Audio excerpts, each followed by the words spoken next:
Working with housing colleagues has been a key priority for ADSS Cymru, and we're delighted and grateful that two esteemed colleagues have joined us this afternoon for a really thorough debate of the issues in relation to those issues. Can I introduce colleagues on stage? Jeremy Porteus, who is the founder and director of the Housing Learning and Improvement Network across the UK. Jeremy was the National Programme Lead for Housing at the Department of Health until 2011, and since that time he's established the highly respected LIN, been a member of the Prime Minister's Challenge on Dementia Health and Social Care, and a range of other activities across the UK. Jeremy is the author of several all-party parliamentary groups on Care for Older People's inquiry reports, and we're very delighted that he's here today. I will also, in terms of time, introduce my colleague Shayne Hembrow, who is the Deputy Chief Executive of Wales and West Housing Association. He's been the Operations Director since 2006, and I know and worked with Shayne very intensively in terms of developing some really positive programmes in Flintshire. Shayne has a role with the Audit Commission and is a trustee of Shelter Cymru and its new chair from 2017. So I'd like to welcome both colleagues and invite Jeremy to the left. Thank you.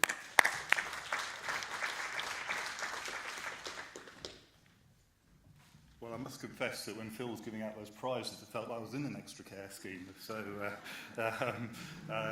if you had Chris Akabusi last year, you may not know I play in goal for England over 50s, five-a-side, and just come back from the World Cup. We got beat in the quarterfinals. I just hope you don't tomorrow. But walking down through the town to get here, you know, the demographic very much suits the need to think about a better housing choice for older people. Your posters about Tommy Steele in concert, 60s discos, you know, we've really got to think about the culture that we have around ageing and in terms of the housing needs, the lifestyle aspirations. And as Neil said, I've been very much involved with thinking both with ADAS in England, but also the all-party parliamentary groups, around thinking about some of the new models of care and support to support people living well at home, including where extra care housing fits in that, both in terms of the demand for that in relation to older people in terms of the adult social care market, but also equally important, if not more important, for those working in housing, the housing needs of older people and the impact in terms of our housing economy. And in relation to that housing economy, I've just come from the Chartered Institute of Housing annual conference in Manchester for 2 days, where the real issue, it wasn't Brexit, it was the result of Brexit though, which was the downgrading of our credit rating, which is having a major impact on housing and the impact in terms of capital investment into looking at housing targets, which will have an impact in Wales as well. And then you add on that some of the issues I'm sure that Shayne and I will be addressing around the revenue side and how you make housing both affordable and sustainable for an ageing population. Now, you may want me to just go off now because there's a bit of doom and gloom. But again, there is a housing crisis out there, and I'm sure many of you working in the commissioning, the planning, the case management, overseeing the strategic direction in relation to that will be very familiar with that. So as Neil said, we've had a very long track record in developing a networked approach to supporting policy into practice, working closely with esteemed research bodies, academics, as I said, policymakers and practitioners to bring connected learning and shared learning and understanding around an ageing population. And I'm delighted that we're also supported to some work in Wales, and I'll touch on that during the course of my presentation. But I wanted to just immediately sort of just bring your attention to a recent report for the All-Party Parliamentary Group chaired by Lord Best. And some of you will be familiar with the Happy One report, the Housing Our Ageing Population panel for improvement. The latest one is very much about looking at different positive ideas around how to stimulate the housing market and some of the key ingredients to enable older people to have greater choice and control around their housing and the types of interactions they have, both in terms of their neighbours and communities and friends, but also in relation to co-producing and understanding where health and social care fit in. So for those of you working in adult social care will be very familiar with that personal, person-centred approach, wanting to look at the health and well-being outcomes that older people can and do experience about supporting and maintaining independent living in a variety of settings. And we heard in the inquiry from a champion of older people's services, somebody called Sarah McKee, who started thinking about, we've got to move away from the bricks and mortar and think much more about the connectivity about the people and the relationships built, those social networks, and move beyond some of the professional networks and some of those silos that are created across housing, health and social care.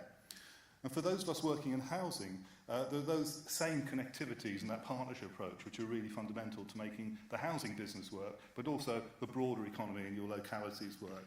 So again, that integrated, that connected, the collaborative work that's required and underpinned both by statute and guidance is really important. But for a housing crisis where we have people sort of supported both in their own homes, but also a lack of choice to move on to appropriate or suitable accommodation, whether through a planned care, self-care or personal choice, we are bed blocking the housing market. So again, you're talking often in environments around bed blocking from an acute to primary or from an adult social care into community settings, but equally in housing, we are bed blocking some of that housing by not having appropriate accommodation in the right places for people to move at the point of their choice. So again, it's something we've been exploring through that Happy, and what are the types of ideas we need to attract that type of better, innovative type of housing. And extra care housing will certainly play a part of that. And last week, in the lead up to this conference, we published a viewpoint by a quantity surveyor who also was looking at the types of buildings that we are developing, both in terms of our group homes, our sort of extra care housing. And his point was that they're very much an inward-orientated look on how we look at the individual, as well as the type of communities that we're creating. And we're not creating much more connected, outward-going communities.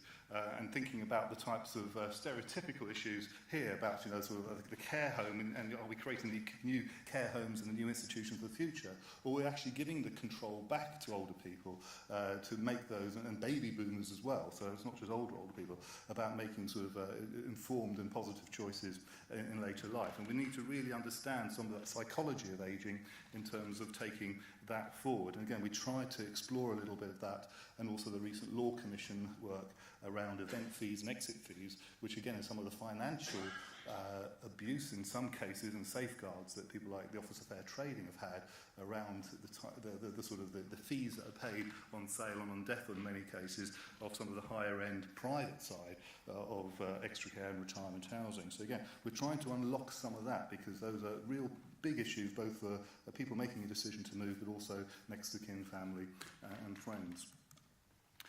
And some of you, I'm sure most of you will know of the work that the SSIA have recently published around the anatomy of resilience, a really impressive report about how to build the resilience within individuals and in local communities around one's well-being, one's health, the lifestyle choices. And unpicking a little bit of that, I think there are probably three elements which fit very neatly into sort of the housing agenda. The first one's about building that personal resilience, around that social connectedness that I was referring to. Some of it is around sort of creating the longing and belonging to community, but also the place and shape of your accommodation. The second is building that broader community resilience, looking at the sort of social mobilisation, the social interactions and the spaces between those to foster mutual aid.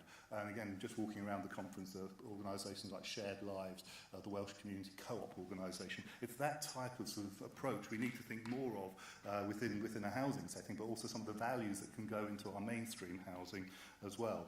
And ultimately, co-creating lifelong neighbourhoods. And again, that sort of intergenerational approach about where do older people fit in terms of the types of communities they want to live and do live in, but also participate actively across age-friendly boundaries. So again, some really interesting work in Wales and across the age-friendly networks across the UK, in fact, taking shape. But a lot of those are underpinned by this notion of developing resilience and the anatomy of resilience, so that particular piece of work is very much worth a read. Coming back to the Happy report, again, it's sort of, I've got one copy if anybody wants it at the end. There are sort of a number of sort of underpinning principles in that. As I've sort of alluded to, the first one is very much around creating a much more creating more independence, or even interdependence as well. Being part of that community, that sort of social connectedness I referred to, having more autonomy over the accommodation, and some of this is around the types of rights that people have as either lessees or tenants, or indeed in England, more and more people thinking at types of shared equity products in relation to their housing setting. And again, importantly, the social connectedness and the ability to do so through virtual communities and the use of new and emerging technologies and technology-enabled care and support. And again, I'm sure there are a number of exhibitors here who've been marketing some of their products in relation to that. So what does that mean for Wales in terms of setting a sort of a fairly broad scene? Well, I think you've got a really great ambition. You've got some fantastic policy strategy documents. And since 2013, you've been delivering and working on the strategy for older people in Wales, which has a critical component, which is around the environment, the housing and the built environment. But it also is very honest to say that there isn't a sufficient choice across the country. The Social Services and Health and Wellbeing Act has a specific element around building those partnerships, around the duties around wellbeing, and looking at things around housing and housing-related support and supporting that to maintain independence. Not just for older people, for all people. So again, some really good levers, some very good policies and strategies in place. But listening to also what the consumer and those organisations representing older people say is again about the potential for further development that continue, such as extra care, has not been fully explored in Wales. And when I come back to some of the work that ourselves and IPC have done to understand the state of the nation, you'll see why that sort of exploration is really desperately needed. And I'm sure Shayne will back that up in trying to create the market for this as well. And the National Partnership Forum, the need to how we better understand that integration agenda and some of that connectivity across health and social care and the boards. Some of you will be fully aware of the work the PPIW did in terms of understanding the housing needs of an ageing population, supported by the Welsh Government. Again, it's a sort of really important thing, both in terms of the physical access to new and emerging accommodation, but also importance of advice and information to make those informed decisions. And critical comment made by the Audit Commission, again, backing up some of the findings around a lack of supply, which is both an impact on the demand that there is for move-on and different types of planned accommodation, such as extra care, and the lack of supply. And again, the work with IPC has unpicked a little bit that, so I'll share that with you in a minute. But it also hit a nerve with the Minister and Leslie Griffiths set up an expert group. I've got the privilege of being on that group.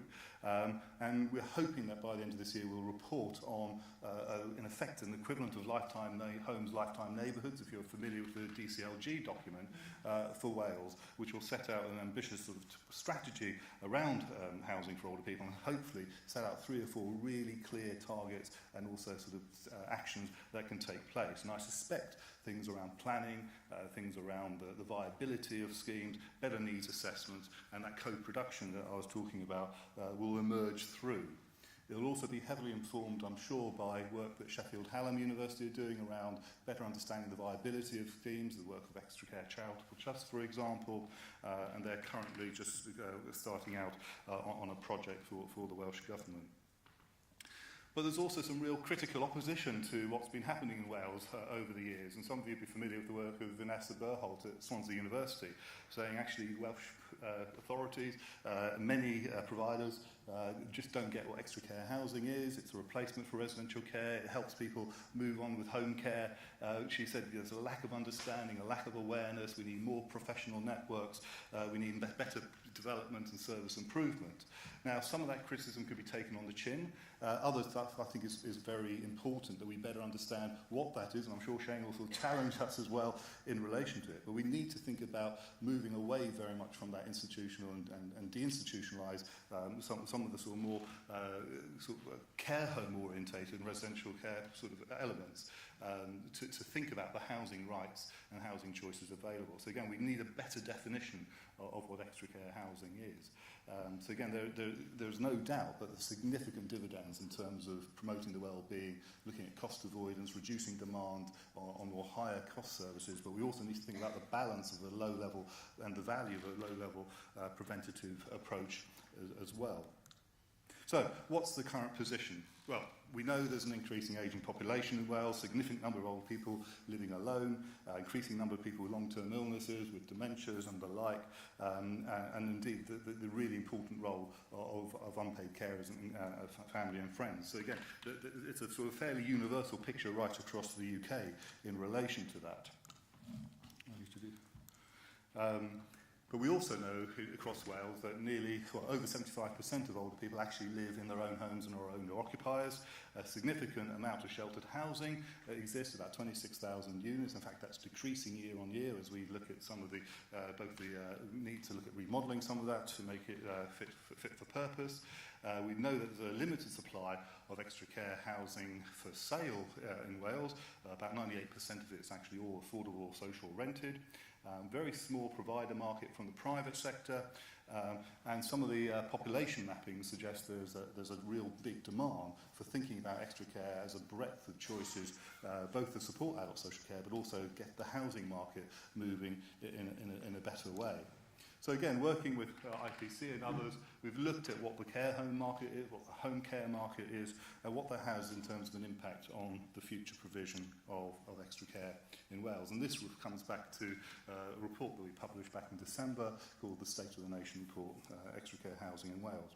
So you'll be probably aware that there are about 2,000 units of extra care housing in Wales. There are about 56,000 across the UK. I don't know how many people will be aware of somebody like Hanover Housing Association. They manage 2,000 units alone in England. Okay, so the scale is slightly different. You're still very much at the beginning of that journey. And I'll be perfectly honest, 15 years ago, when some of us in the room worked in other places, England was probably still at that stage very much seeing extra care housing as an alternative to residential care. And in fact, I managed that programme to work with adult social services to deliver 90-odd schemes across the country. But we also know there's a shortfall of 10,000 units between now and 2030. If you do the maths, it's about £70 million that's needed a year to invest just in good quality housing for older people. The annual budget from the Welsh Government for all affordable housing is about £45 to £50 million. So again, you would wipe out any mainstream housing that you and your communities are looking at, either regeneration or new build or whatever type of new forms of housing outside the specialist housing and purpose-built or indeed supported housing. So again, there's a real issue about how to create how to meet that demand, but also look at how to look at the investment opportunities for taking that forward. And when we looked at the sort of cost for doing that per unit, it's about £90,000 to £130,000 per unit. Some of that just doesn't stack up if you don't have some of the appropriate revenue funding to help and some of the capital grants from Welsh Government or indeed some private finance to take that further forward.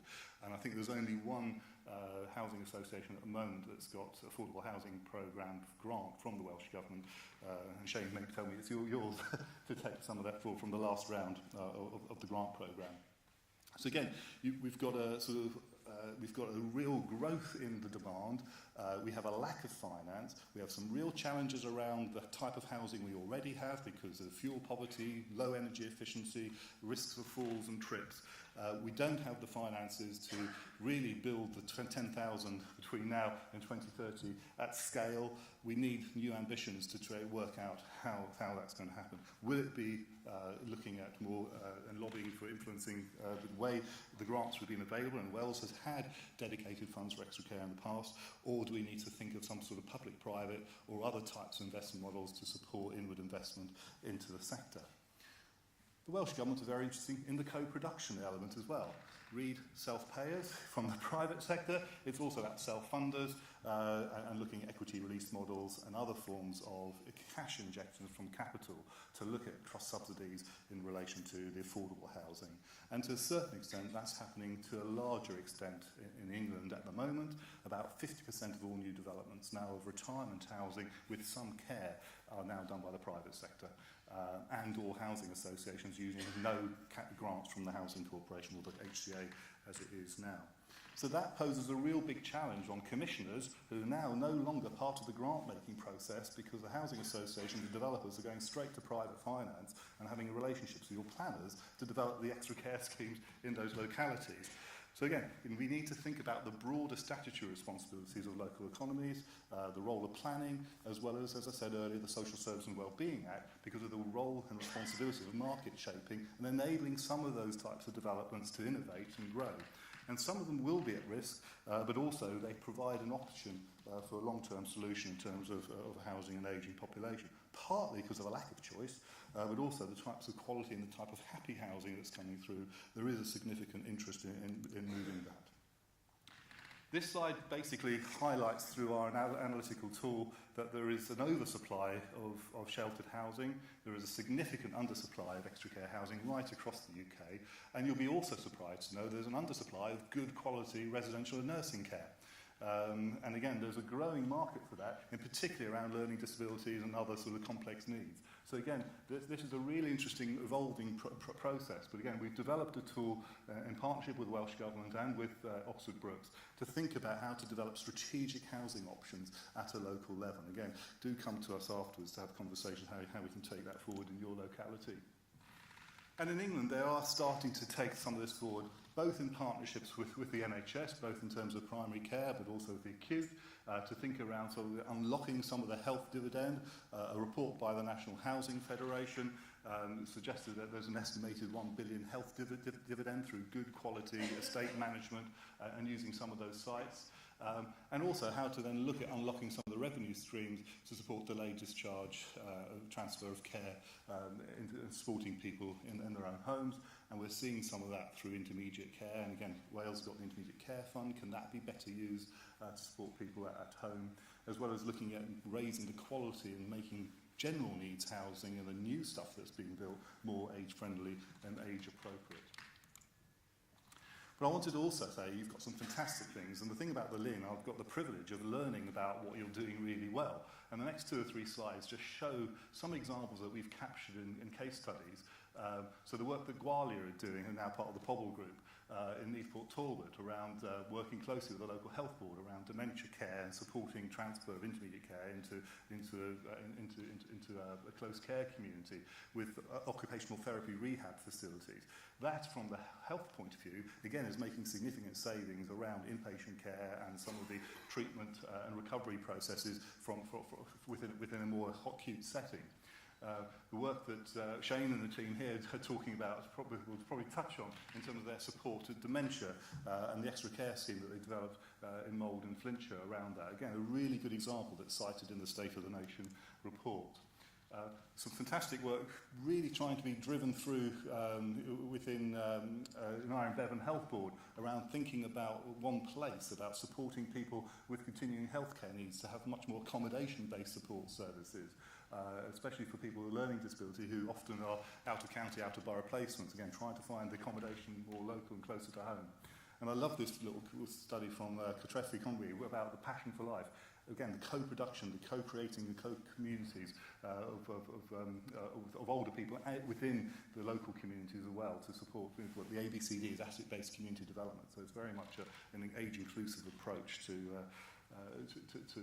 the scheme. So again, if you're interested in those are on the Housing Linn Wales web pages. So extra care offers a home for life. It certainly can and does improve the health and well-being of individuals. There's really good examples, but it can also create loneliness for those people who are worried about wanting to have interaction. There's a fantastic chief executive of the Dutch Association who says extra care can create their own islands of misery if you don't get that engagement right. But it also has a significant contribution to the housing market. And for those of you working with local housing authorities, freeing up family and general needs housing through some right-sizing, or what more familiar you may have heard of downsizing, can, and in some cases, can free up 30 to 40 units of general needs housing to meet housing targets as well. So again, it's part of a housing economy and not just a health and social care economy. And does it work? Well, there's a really good measurement tool called ASCOF, the Adult Social Care Outcomes Framework, developed by the LSE, the PSSRU. And this is a project we managed with Astor Housing in Wiltshire, with their Wiltshire County Council. And the quality of life measurements were really impressive after a year of living in Trailway Court. And again, the sort of like quality of life indicators, I think other than dignity in food and drink, and that's because of the catering contract on site. And again, there are big debates for those of you working in extra care whether extra catering should be part of the contract, is eligible for housing benefit, and all those sort of things. So again, that's probably a conference in its own right. So, are there opportunities or challenges? Well, I think there's great opportunities. It does require a commitment to actually understand what extra care can deliver in your local authority, what the partnership arrangement is with your provider, where does planning fit in, where does commissioning fit in, what's the capital funding sources that I was hinting at earlier. That ABCD approach is really important. It's both a home for people, but it's also potentially a community hub. In some of your rural and more sort of semi-urban areas, that might be a really important thing in terms of operating day opportunities and day activities, for example, working closely with local charities. There's a scheme, Hazel Court in Swansea, has 80,000 visitors a year. It runs 3 choirs. You can imagine the number of people, 50-odd people going in at a time. So again, that sort of approach is I think, a really important part of the community. We need to see a bit more around the co-housing, that shared lives approach that I hinted at earlier. Are there mutual approaches to enable groups of older people to come together to think about the type of environment that they want and the type of care and support they would like? Organisations like CDS and the Co-op Society are really actively trying to develop that, and there's a new scheme being launched, open next month in Barnet Council, looking just at that. So again, those are the types of good practice examples that do use the Housing Lynn website to reflect that or share those with us. But I think I just want to leave you with 1 or 2 thoughts. We need a better understanding of the role of extra care housing across Wales. It will differ from area to area, but we need to create some, not a one-size-fits-all, but understand how to flex it to meet your particular local needs. We need to engage and involve older people much more directly. There's a lot of good work that the commissioners do, but we need to broaden that out. We need what I'm going to call Collaborate. It's a programme of collaboration that the Lynn's going to be launching next week. We're going to think about its capacity to deliver care and support at home, how that's managed, how that's planned, how to look at the balance of care in schemes as well. There's a real demand for looking at investment models. We need to make sure that they are affordable. We need to make sure they don't put providers at risk on the care side, because we've also got to challenge some of the rent recovery and the sale recovery as well, which I'm sure Shayne will talk about. And lastly, you probably expect me to say that, we need a happy model for Wales. So with that note, I leave you, and those are my contact details should you wish to share any of your experiences with me. Thank you.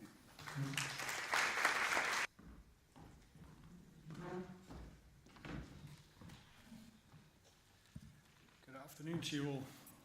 So I know my place in following the raffle and then following Jeremy, who's referenced all the things that I'm going to say, and actually I'm not going to say any of those. And the things I was going to say he's already said, so I think that's me done. No, not quite. I work for Wales and West Housing Association. For those of you that don't know us, we're quite a large housing provider in Wales with around 10,000 properties. And a major part of our business is older persons accommodation. It accounts for around a third of our business overall. And we're a provider of extra care, and we've become real fans of extra care. We've seen the benefits that it's provided. And I was asked to talk in this presentation, a sort of critique a little bit around the sort of extra care provision and policy in Wales. So that's what I'm going to try and do, very much from a provider perspective. And my starting point for the presentation, and it's become sort of part of our language as an organisation. It's a bit of a mantra for us. And it's a question that is, what problem are we trying to solve? And we find often that solutions are put forward, particularly by government and national governments, lots of solutions without real clarity of what the problem is that's trying to be solved. And I could rant about things like the bedroom tax or health and homelessness as examples of the wrong problems sometimes to solve, but I won't, and very mindful of time. What did occur to me, though, if I can make this little thing work, was that if extra care is the solution, then what is the problem that we are trying to solve? That sort of frames a little bit about what I'm going to say over the next 15 minutes. And I think it goes to the heart of perhaps why so little extra care, relatively little extra care, has been provided in Wales. I think it's a great solution if we're clear that the problem is how do we give people more housing choice, rather, and I fear that the problem that we're trying to solve with extra care is how do we provide more care more easily. I think actually this needs to be about housing choice, and lots been said in the session just before lunch around housing and the importance of housing and housing choice. And we all know that there are lots of problems that we're trying to solve, and one of them is how do we meet the cost of providing care and support to all the people that need it, changing population, demographics, all of those things that Jeremy's referenced, and I'm going to talk a little bit more about. They're very much problems from our perspective. And that question of what problem are we trying to solve, the more you ask it, I think actually you start trying to solve better problems and find better solutions. And to quote Einstein, who said, if I had an hour to save the planet, I'd spend 55 minutes defining the problem and 1 minute resolving it. I'm not sure that we take enough time defining the problem, although Jeremy did allude to some of the good research that's been done on that. I think at the core of why maybe we haven't created more extra care is the debate that we still seem to have, and I attend meetings or working groups where we still have this debate of extra care versus residential care. And commissioning strategies for older persons, housing, or often seem to be about developing extra care as an alternative to residential care or follow a programme of care home closures. I'm not sure that's the right debate that we should be having. I understand why we are asking ourselves that question, but I think it misses the opportunity that extra care represents. If we think about what is a better problem to solve, about how we care for people, and we ponder, perhaps, about how we help people to live better, weller, and more independent life, then we think more broadly about a different range of solutions and consider more about people's housing rather than just care. The relationship, it was mentioned before lunch, but the relationship between a person's health and well-being and their housing is well established since the days of Chadwick in the 1830s. And we talk and debate about that link, and I sit on lots of meetings of all the opportunity of bringing health and housing together, but we still seem to fail to recognise it in our strategies and plans. I think extra care is one example of the value that a housing option can provide to how we help people live a healthier life. Well-designed, well-adapted, warm, safe housing built to create vibrant, self-sustaining communities where residents are less isolated, less lonely, eat better, they're warmer, have fewer falls and fewer admissions to hospital. I think if we see the two together of residential care and extra care, then we focus on the number of places that we need in a locality rather than what are the housing needs of an older population and what type of housing would keep them well for longer. It wouldn't be right if I didn't put up some statistics, and so it's obligatory that we have some of those. This slide shows the growth in households in Wales. Household growth in Wales goes from 1.2 million households to 1.5 million over the next 20 years. 60% of that growth is in people over the age of 65. Population of Wales is going to grow by about 300,000 to 3.3 million over the same time. From a fifth of the population being over 65 to a quarter, 1 in 4 people. But that startling figure of that growth in households of 300,000, 60% of them over the age of 65. So we have a housing crisis in this country that we hear lots about, not having enough homes. Without taking account of population growth and household growth, we can't house the people that we have already. We have lots of focus on building new homes for younger people, for starter homes. Over the border, we hear lots about, it's been absolute, almost entire focus on building new starter homes. And yet there's no focus on building homes for older people, yet that's where our household growth is going to come from.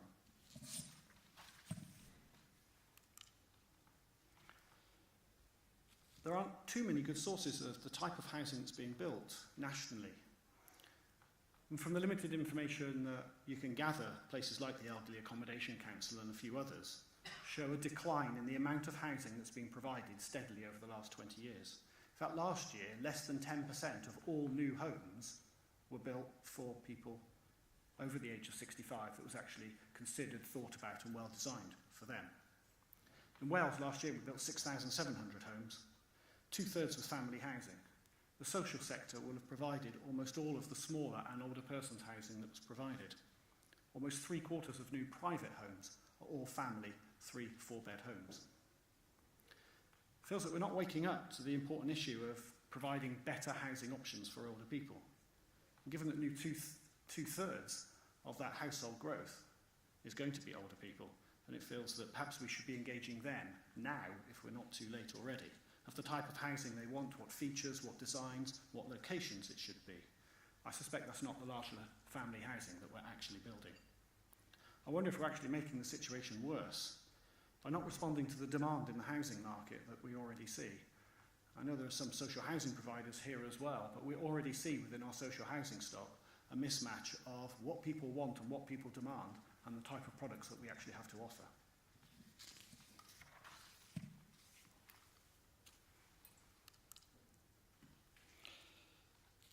Under-occupation has been mentioned a little bit as well, and it's absolutely a major issue in the UK, and one that's been written about quite extensively. Often a somewhat dispassionate sort of asset management view is taken, that if we could only get everybody living in the right home, and by that they mean the right size, then we wouldn't have a housing crisis, or it would be a much smaller housing crisis. That actually really means lots of older people downsizing, or right-sizing, or whatever trendy name it's given, but lots of people moving. I think there's been an assumption that people don't want to move to age in place, and that is the policy in Wales. But there's lots of research that that's not necessarily the case, that not everybody wants to do that, and actually it's not even the best for their health and well-being.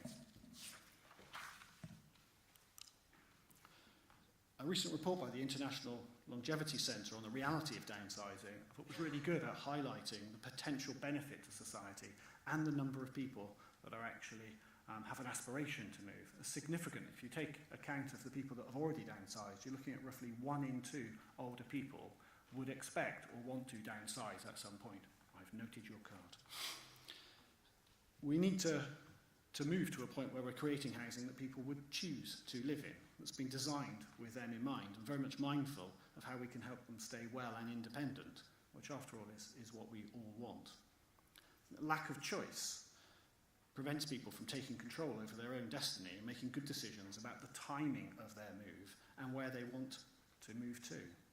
We need to ask better questions, in fact have better conversations with them to genuinely understand what's important to them, so we design homes that they actually want to live in. So I turn to just a few of the issues that I think we might need to tackle, mindful that I only have about a minute.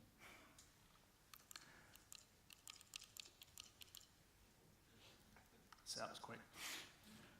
The extra in extra care, and Jeremy alluded to this as well. What I find is we don't seem to be clear on what we mean by extra care or what extra care really is. To be honest, I don't usually get too wrapped up in definitions of things, but I think we do need to be clear so that older people and designers of new housing are clear about what is the extra. I think there's a danger that we as providers and commissioners as well, we seem to be intent on dumbing down extra care to try and get it at a bargain basement price. Somehow if we jazz up sheltered housing or call it enhanced care, a sort of extra care light, to use the app term, that we're going to get all the benefits that we want from extra care, but actually for less investment. I don't think that's possible. I think we need to be clear what that extra is. And I think there's loads of research out there to tell us what it is and almost sort of trademark extra care and be clear on its definition. I think those features and others that Jeremy would have mentioned tell us what extra care is. We probably do need to have a debate about restaurant services and other on-site services to understand what value they genuinely add. And if we can't afford them, how do we provide them in a different way? But I think we should really avoid the dumbing down that I perceive exists. I think if we want people to make better choices, one, we've got to provide the housing, as I've said, but we need to give them better advice. If you do a quick search on housing advice around older people online, you get loads back from lots of organisations if you're homeless or you're in housing need. But you get almost nothing back if you're an older person. It takes you almost exclusively to Age UK, and there's half a side of A4, that's the entire advice. I know advice services are under pressure, but I think we do need to create more of a physical and virtual advice network. Not just online advice, not just written advice, but advisors in housing solution services provided in lots of different places that genuinely can advise and help people understand about the benefits of a timely move as well as a sort of accommodation that they might want. I am getting there, honestly. He hasn't put the card up again, so I'm going to carry on for a bit longer. There are around 32,000 units of older persons accommodation in Wales. Most of that is sheltered housing.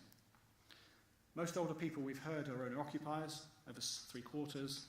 and yet the vast majority of all of that housing is social housing. My organisation, we own 10% of all the older persons housing that exists in Wales. That's a bizarre situation. Neil's authority owns 9%, so between us, we've got almost a fifth of all the older persons housing in Wales. That seems a very odd situation that we find ourselves in. I think that reflects a lack of government policy, I don't wish to be unduly critical, around the housing needs of our ageing population and setting a much, much stronger agenda that we have at the moment towards the provision of older persons housing. I think a consequence of the concentration of extra care in the social housing sector, and it's perhaps a dangerous thing to say to this audience, is that much of the access is quite restricted. Joint allocation panels operate for nearly all of the extra care housing in Wales, and the focus is on the ability to meet a person's care needs and maximise the use of that care team. I understand why that's the case. There's a danger, and I think there's some evidence of it happening already. The desire to make the best use of the care staff leads to panels to allocate that housing to only people in higher levels of need. And I believe that undermines the benefits of what extra care provides, of what that extra is, of a balanced community that supports itself. If there are too many people in extra care with high care needs, then I wonder if we're just replacing it with another form. In essence, it's just extra residential care by another name. Am I okay, Neil?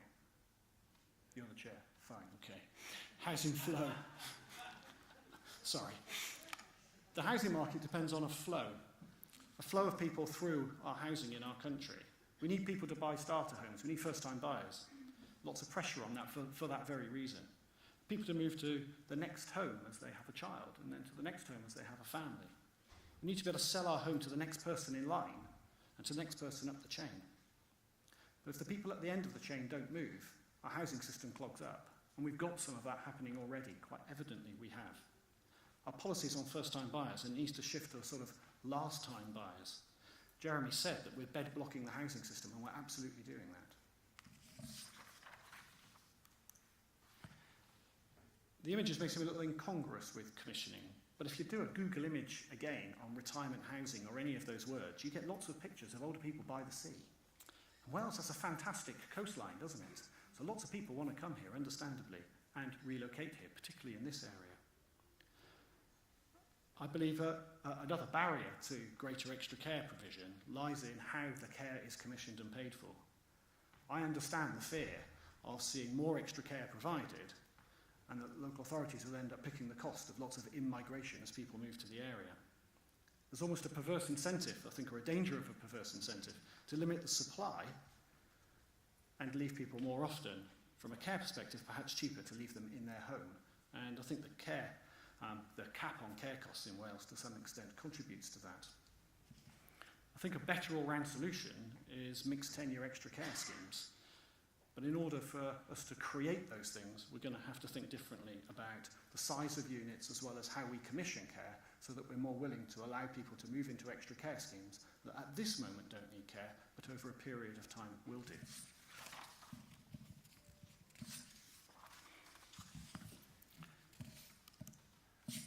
I'm going to skip over that one, mindful of time, before the car comes up again, and leave us with a little bit of sort of the elephant in the room.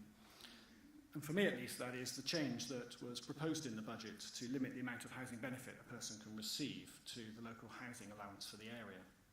So that's the maximum HB that people can receive in Wales. That ranges from for a one-bedroom in sort of Conway to around £65 a week, down into Cardiff to about £110 a week. And you contrast that to the average rent of an extra care scheme, the average cost of an extra care scheme in Wales, at about 200, 210 of rent and service charges. So you're going to get housing benefit of £65 when the cost is about 200. That's an enormous shortfall. And £200 or 250 may seem a lot of money, but I'm based in Cardiff. If you want to rent a well-designed, nice new flat in Cardiff, it will cost you all of that and more. In fact, to be honest, it will cost you almost that much in Wrexham in a private rented property as well. The government's reviewing the cap. I don't know what's going to come out of that. The rumours are that they probably will not exempt older persons and supported accommodation from that cap. And those proposals have made us as providers very nervous about further provision. And I think together, as commissioners and providers, we need to talk quite urgently about the costs and benefits of extra care and what our options might be should that cap be imposed. I'll finish on this one. Overall, this is broadly where extra care is distributed over Wales. Not as much as we might want, but I think the subsidy that followed, the Wanless review that put social housing grant into extra care and has led to sort of 30, 40 schemes overall, the 2,000 units that Jeremy referred to in Wales, that subsidy was a fantastic catalyst to the provision. I think it's provided a really good foundation and gives us a real opportunity to learn the benefits of what's been provided. There's lots of research about that. The Sheffield Hallam research that's been commissioned will add to that. And I think it gives us a real opportunity to set a clear strategic direction for extra care and older persons housing in Wales. Thank you.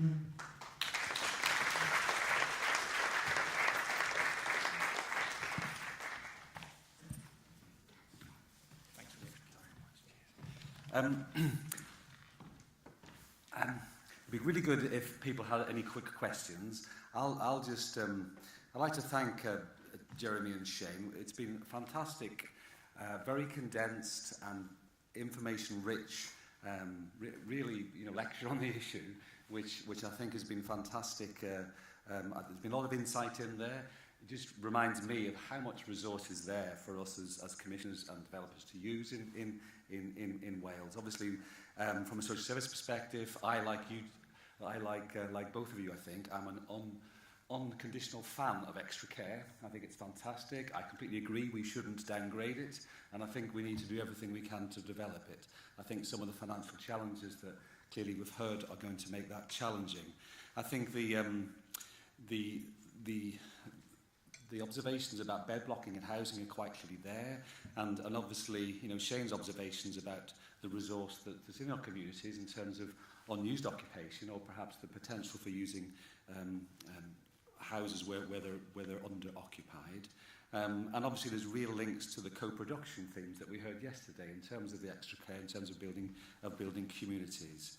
I was just reflecting to myself about Shayne, your Einstein quote about 59 minutes to define the problem and 1 minute to solve. I've spent a lot of time in task and finish groups when we spend 60 minutes defining the problem and never get to solving it. But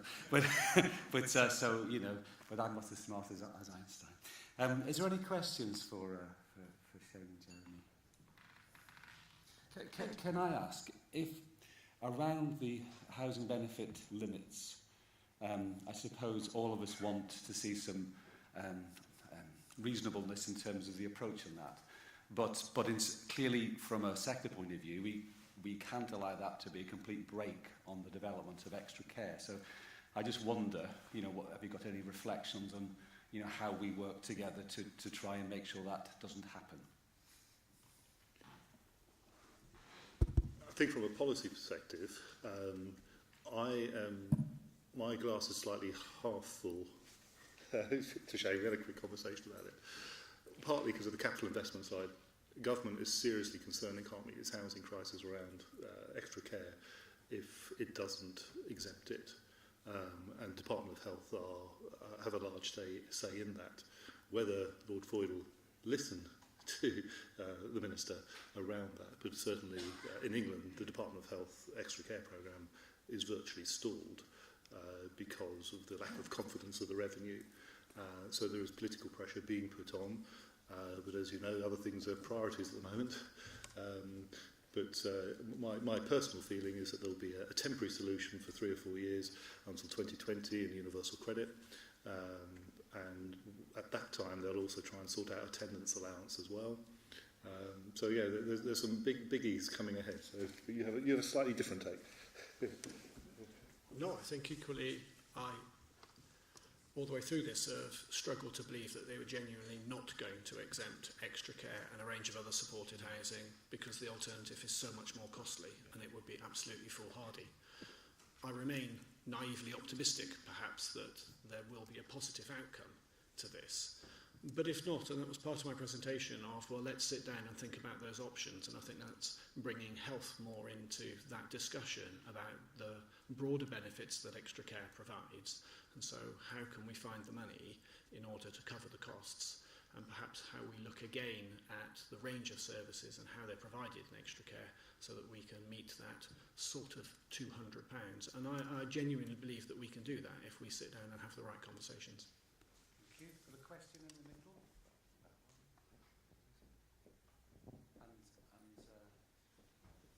And then over there as well. Sorry, all right. It's actually more of an update, really. Comorth and CHC have been at the round table for the centre checking of the review of supported accommodation that DWP and DCLG have just commissioned. And we're expecting the report to be published before the UK parliamentary recess. And there are a series of meetings that are happening at the moment in conjunction with Welsh Government and local authorities to look at the options for Wales. What makes Wales different, where we have opportunities ahead, and to make sure that there is a cross-sector shared understanding of the risks and opportunities ahead, and that we all work collaboratively together. CHC and Comorth have just published this morning our response to DWP on those options to make sure that there is a firmly Welsh offer as well. Okay, thank you. That's absolutely true, and I think the other thing is where, for a housing perspective, I can't remember what the real implication is for Wales, is the -1% rent cuts as well. You don't have, so in England there are large specialist providers who by 2020 will bust if both the LHA and the -1% goes through. Okay. Sanctuary and Housing 21 have just merged, if you know those two organisations. So just question. Thank you. I have one comment and one question. The first comment is just in relation to the term bed blocking, and I would just like to register my objection to that, to the use of that term, whether it is in health or in housing. It dehumanises people, and it really places blame on all the people for what really is a systemic problem. So I would, I'm sure that's not intentional in the use, but I would strongly recommend that it's not used really. I explained delayed transfer of care from a health perspective. The bed blocking is also a housing term because of the bedrooms, so we can have a debate offline. Yeah, indeed. It's the origins of where it comes from, really. Yeah, However, I'm interested too about your opinion on legislating for the build of new houses on the lifetime standards as another solution for people being able to remain at home longer and in what would be more conducive as a supportive environment. Well, you may know that the government has actually abolished lifetime home standards and it's now optional and not regulatory. So we've got Part M of the building regulations, which are not as good, but they at least have visitability, not accessibility. Within an England setting is optional for a local authority. What I'm very encouraged with the Welsh Government is that they are very positive around lifetime homes, and the consultation, has it ended now, on the design standards, and the expert group that I was referring to made a representation on lifetime homes to that. So, but I know certain governments aren't keen on it. Well, just to be controversial, I must confess, as a housing provider, I'm not a fan of the lifetime home standards. I think Part M is generally more than adequate. I think we need to provide a range of housing choices for people rather than trying to build houses that in some way are suitable for everybody, because plain and simply they're quite not. I think people need to have housing choices in areas of a type that they want. And as we age and we change, then we need to move to different places, because I think that's probably best for our health. I think lots of people want to do that. And I think we can spend an awful lot of money trying to make homes suitable for everybody, and I don't think that's possible. Okay, if there aren't any more questions, can we thank again Donald and Shayne for the presentation. Moving quickly.